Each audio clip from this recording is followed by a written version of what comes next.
Boa tarde, quarto ano. Tudo bem com vocês? Hoje vamos para a nossa primeira aula, aulinha de português. Hoje é segunda-feira, dia 17 de agosto, e vamos trabalhar das páginas 36 até a página 42 lá da nossa apostila. A página 36, ela inicia com um debate. Esse debate está acerca do que nós vimos na última aula no verbete de enciclopédia, falando sobre a água. Lembra que lá nós vimos que a água, até chegar às nossas casas, ela precisa passar por uma estação de tratamento. Então, ali nós vamos ver o texto 1 e o texto 2, ambos falam sobre a água e trazem algumas informações para melhorar a nossa compreensão. Acompanhe a leitura aqui com a tia Jaque. Texto 1. Cobrança. Cobrar hoje e poupar para o futuro. Cobrança da água traz a ideia de mais uma despesa a pagar entre tantas outras que já temos, incluindo a conta d'água. Então, por que cobrar a água? É preciso entender, em primeiro lugar, que o que se tem cobrado hoje não é o uso, mas o serviço de captação, tratamento e distribuição da água. Segundo, que, sem a cobrança, quem se beneficia são aqueles que usam mal ou poluem as águas, prejudicando a todos sem ter que responder por isso. A principal razão é que usamos a água como um bem infinito, não reconhecendo que ela tem um valor econômico e que este recurso se tornará muito caro para as futuras gerações. Agindo desta maneira, estamos pensando no hoje, mas não no amanhã.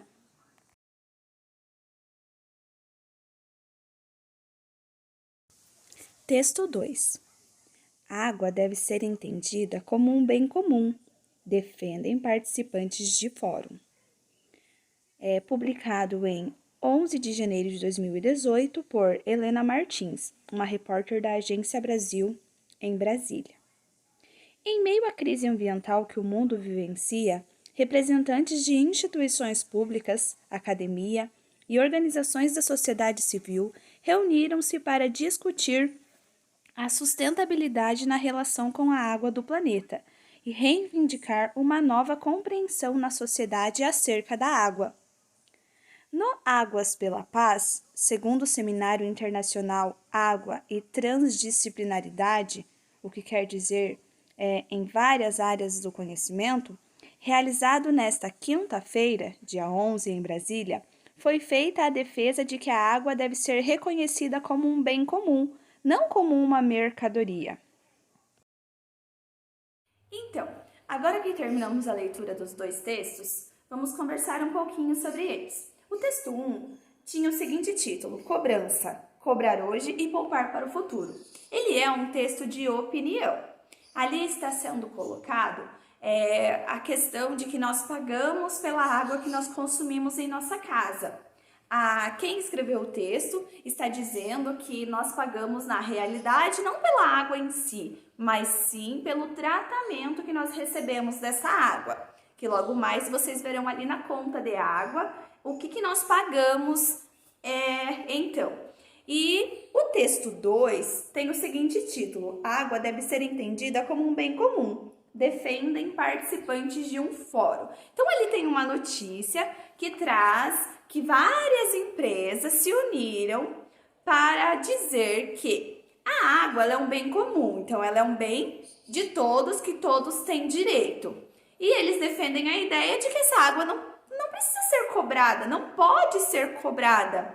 Mas as pessoas que escreveram lá o texto 1, elas dizem o seguinte, que se não cobrarmos por esse tratamento de água, qualquer pessoa vai poder usar como quiser. E às vezes, pessoas que usam de má fé, como estava escrito ali, ó, a principal, segundo, que se não cobrassem, quem seria beneficiado seriam aqueles que usam mal e poluem as águas, prejudicando a todos sem ter que responder por isso. Então, eles defendem a ideia sim que está correta a cobrança de água, e já a notícia traz que algumas empresas se uniram e elas não concordam com essa cobrança de água.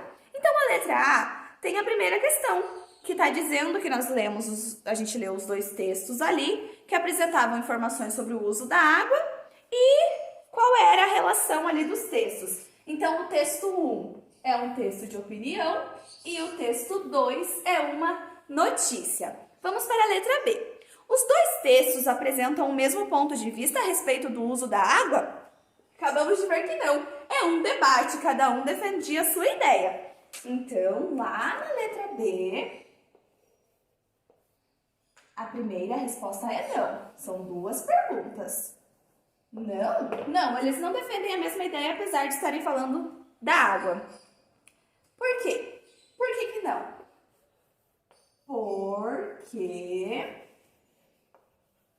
o texto 1 defende o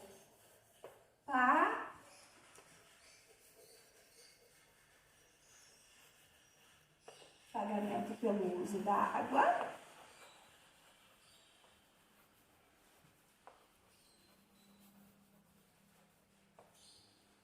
E o texto 2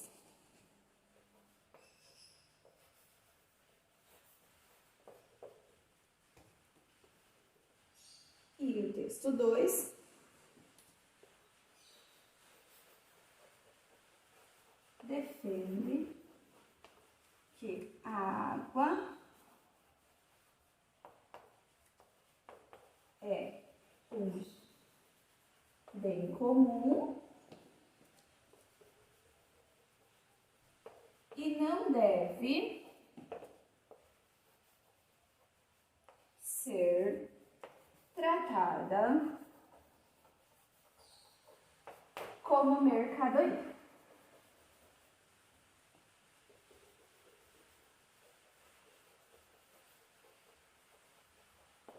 Tá bom? Então, o texto 1 defende lá a ideia que a água precisa ser paga, já que nós temos ela tratada nas nossas casas. E já o texto 2 diz que ela não deve ser paga. Algumas instituições defendem que ela não deve ser paga porque ela não é uma mercadoria e sim um bem comum de todos.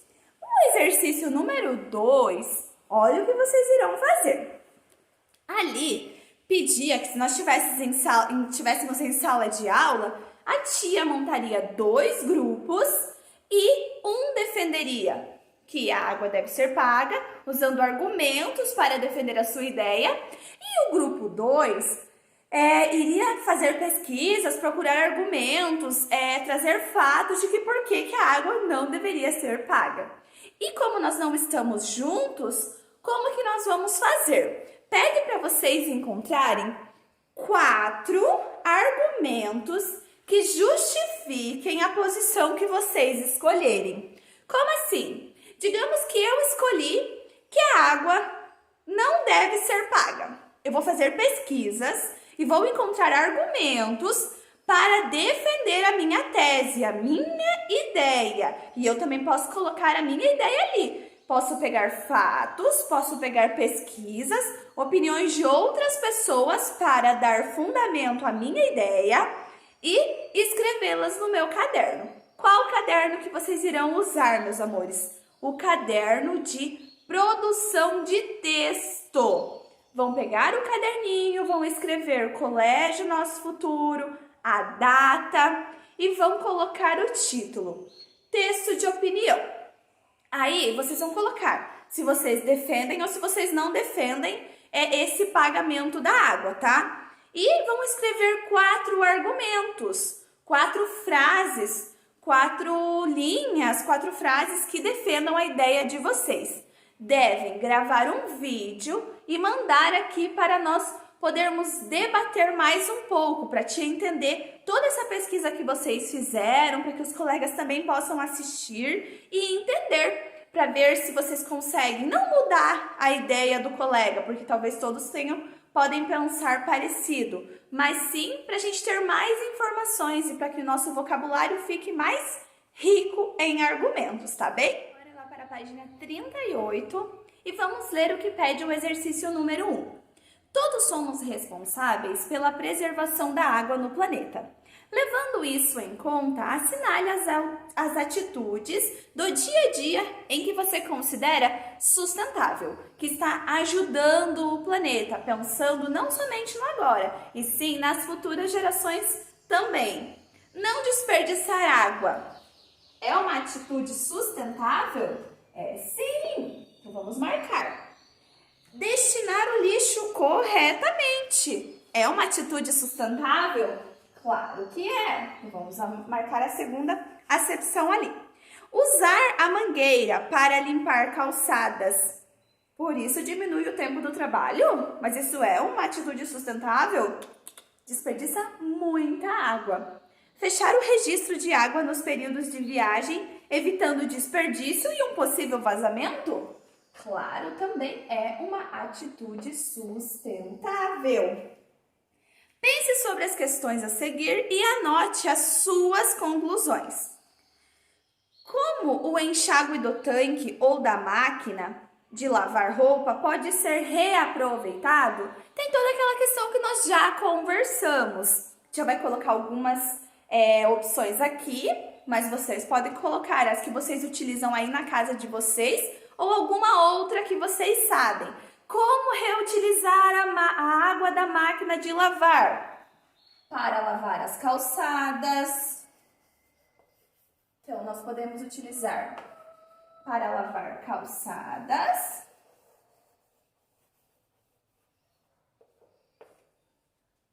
Também para lavar calçadas. Também o carro. Tapetes, aqueles tapetes bem grandes que nós tiramos para fora para lavar, temos que lavar na calçada, nós podemos utilizar a água da máquina, depois utilizar uma água limpa para o enxágue e etc. Pode colocar, se vocês utilizam aí na casa de vocês para alguma outra coisa, também lá na letra A. Letra B, como economizar água ao lavar louça? Também será algumas opiniões que nós temos aqui, mas pode ser como vocês fazem aí na casa de vocês, tá bom? Então, como que nós podemos economizar água lavando louça? Podemos desligar a torneira.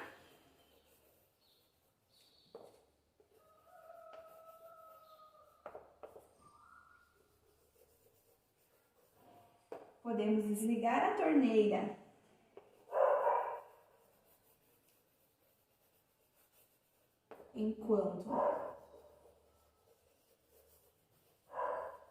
Desligar a torneira enquanto ensaboa a louça. Podem encher a cuba e só enxaguar no final. E podem escrever lá quais opções mais vocês utilizam, quais formas de economia vocês utilizam lá na casa de vocês, tá? Agora vamos ver aqui com a tia um pouquinho sobre um boleto e fatura, que é essa daqui que nós pagamos lá na nossa casa. Inclusive, essa que está na nossa apostila é aqui do nosso estado do Paraná. Essa é a empresa responsável pela distribuição e pelo tratamento da água e aqui no nosso estado. Acompanhe com a tia a explicação aqui sobre o boleto e essa fatura que nós temos que pagar. Vocês sabem que a água que nós consumimos no nosso dia a dia, na nossa casa, ela tem um custo.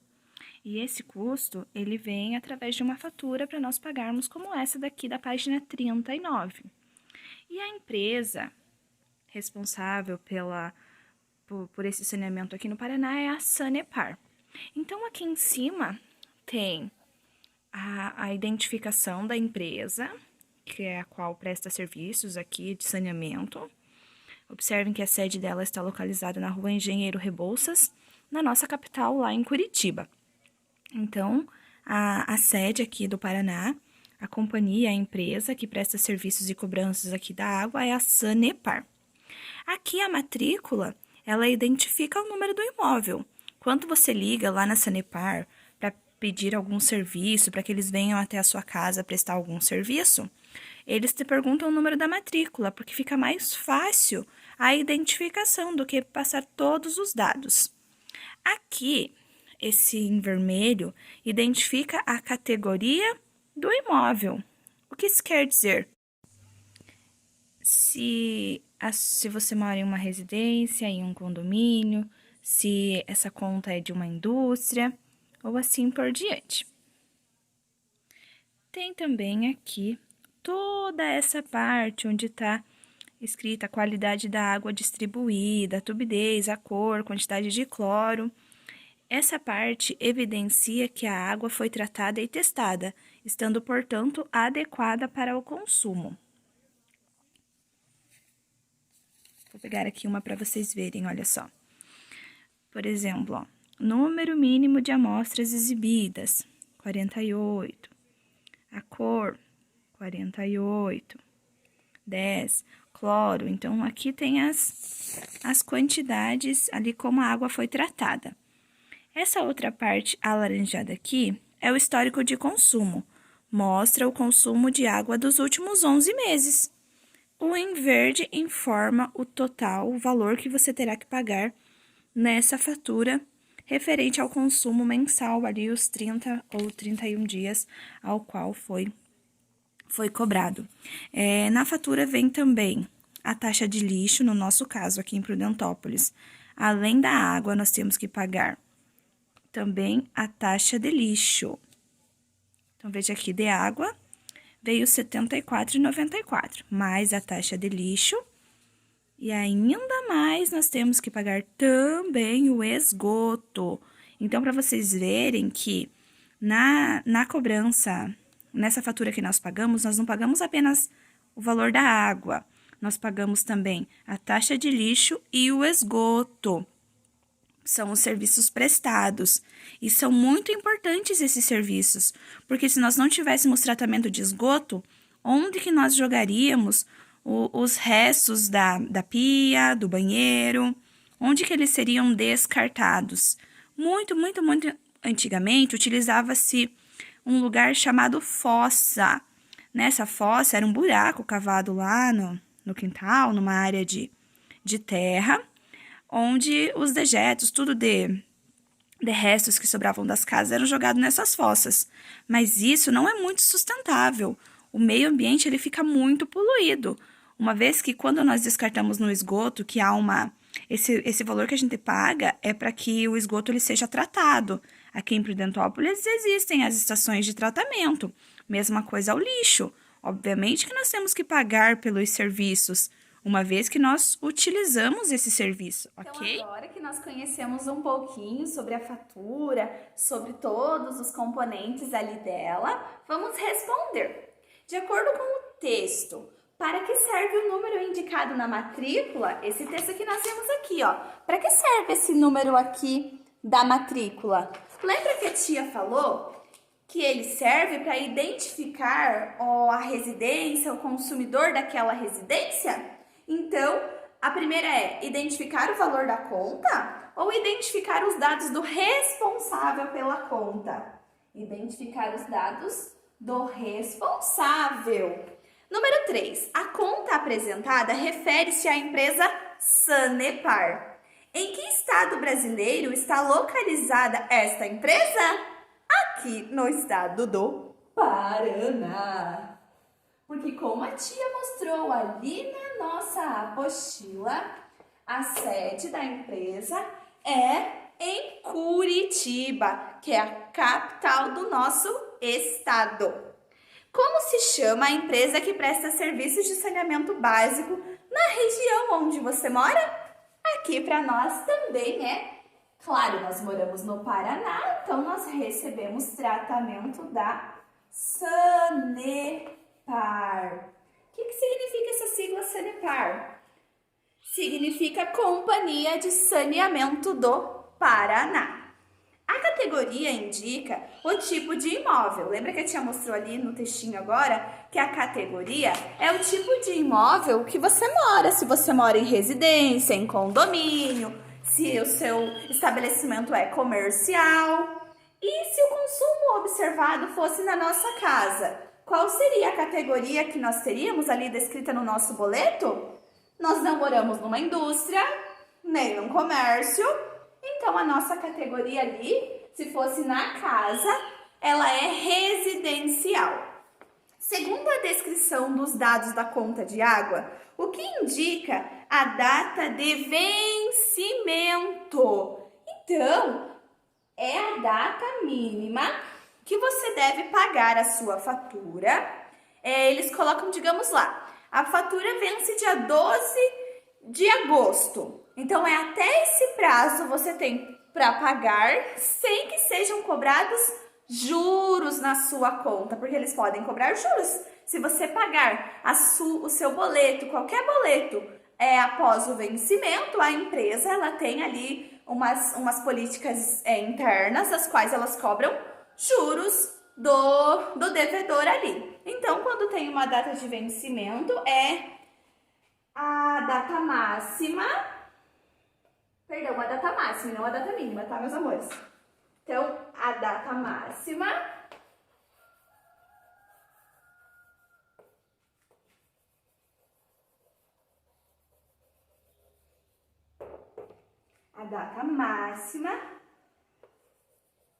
em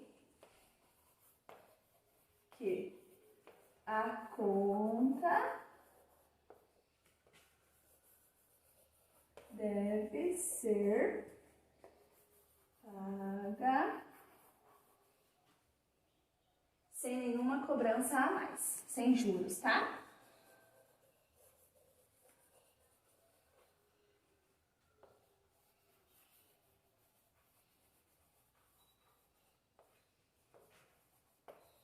E vocês sabem que se nós não pagarmos em um determinado prazo, mesmo depois que passou da data de vencimento, a empresa te manda uma nova fatura, já cobrando os juros por atraso, eles podem vir e cortar a água da sua casa. Aí você vai ficar sem água encanada até você ir lá e pagar esse boleto para que eles venham religar a sua água. Por isso nós temos que ser bem certinhos com as contas que nós temos para pagar.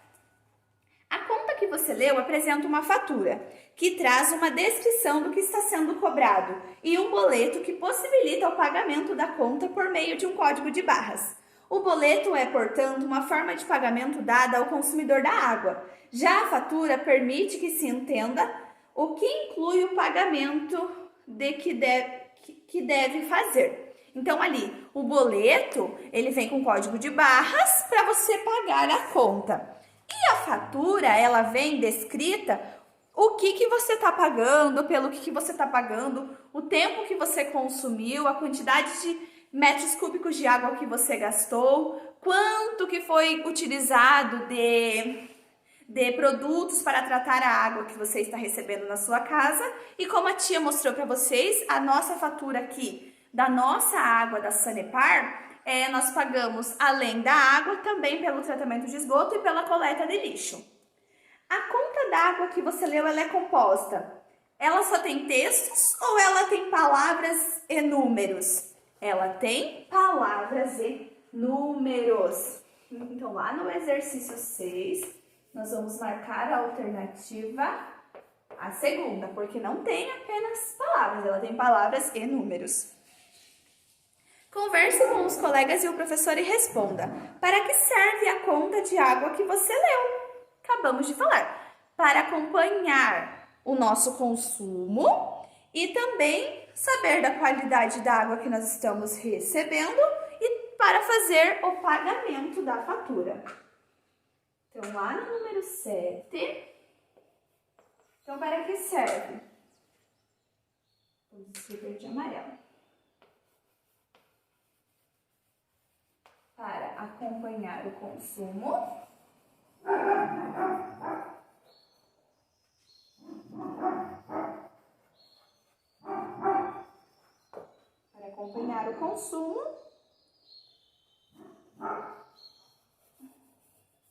saber da qualidade da água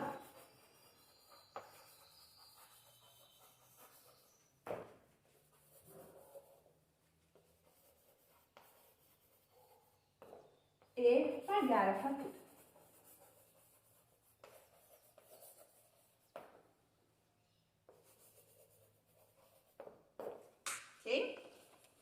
Agora vamos para um conteúdo muito legal. Palavras com G-U. Então vamos agora lá para a página 41. Vamos falar um pouquinho sobre palavras com G-U. Às vezes as palavras com G-U, em algumas delas, o U ele não é pronunciado. Às vezes sim, às vezes não. E quando não há a pronúncia desse U, ele é um dígrafo. Por exemplo, vamos analisar essas duas primeiras questões ali na nossa apostila. A palavra água, água, e a palavra águia.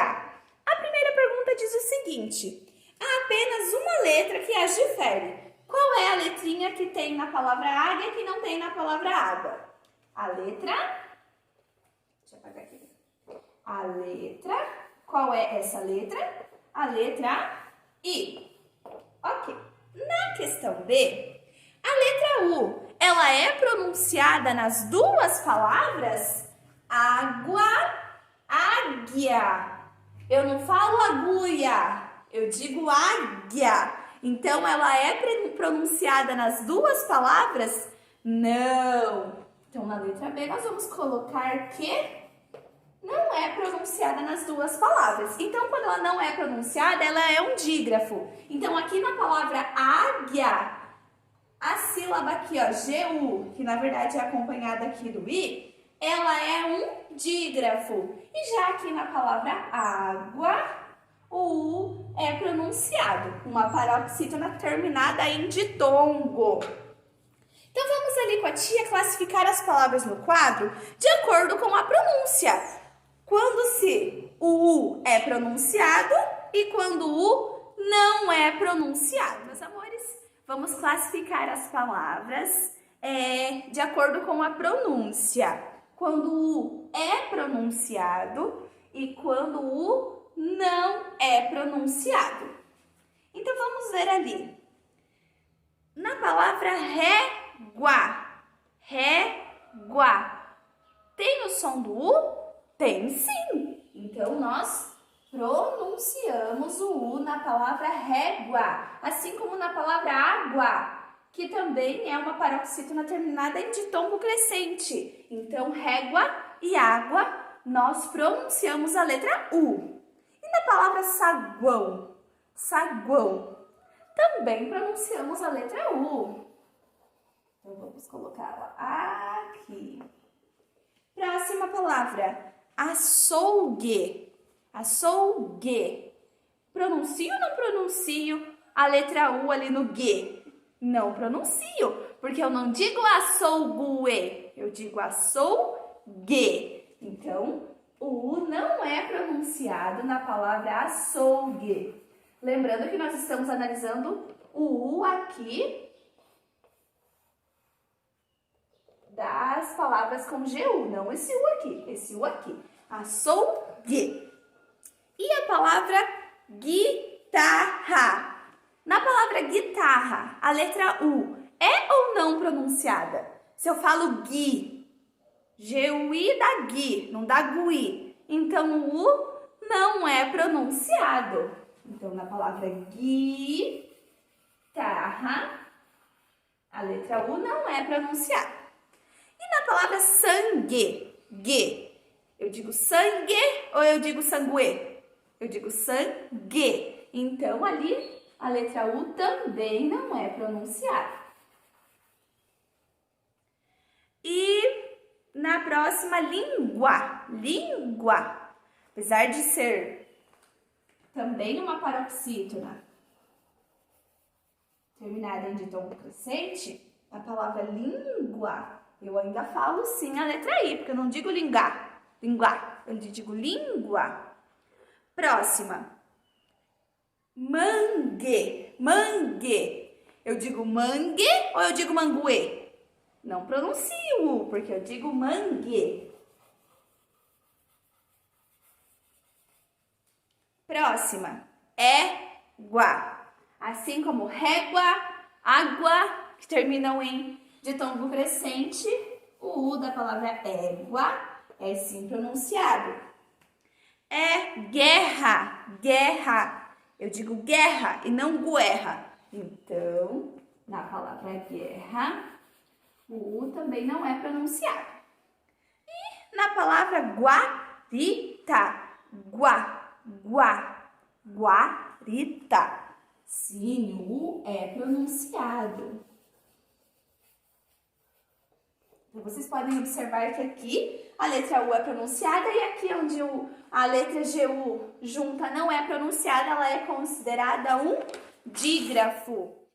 Então, agora, meus amores, aqui nesse diagrama, aqui nesse caça-palavras, vocês terão que encontrar palavras com GU em que a letra U ela não é pronunciada, ou seja, que ali nas palavras ela é considerada um dígrafo. E logo depois vocês deverão escrever as palavras que vocês encontrarem aqui nesse único exercício da página 42 que está aqui em cima. Apenas isso, vocês precisam encontrar 5 palavras em que o GU ali, o U não seja pronunciado. Prestem bem atenção, porque podem haver pegadinhas. Algumas palavras em que a letra GU é pronunciado U e vocês copiarem, daí não estará correto. É palavras com GU em que a letra U não é pronunciada, ou seja, ela é um dígrafo, tá bom? Então, por hoje é só. Espero que vocês façam com bastante atenção todas as atividades e mandem foto ali dos dígrafos que vocês encontrarem, tá bom? Um beijo e até a próxima aula, que é daqui a pouco. Tchau, tchau!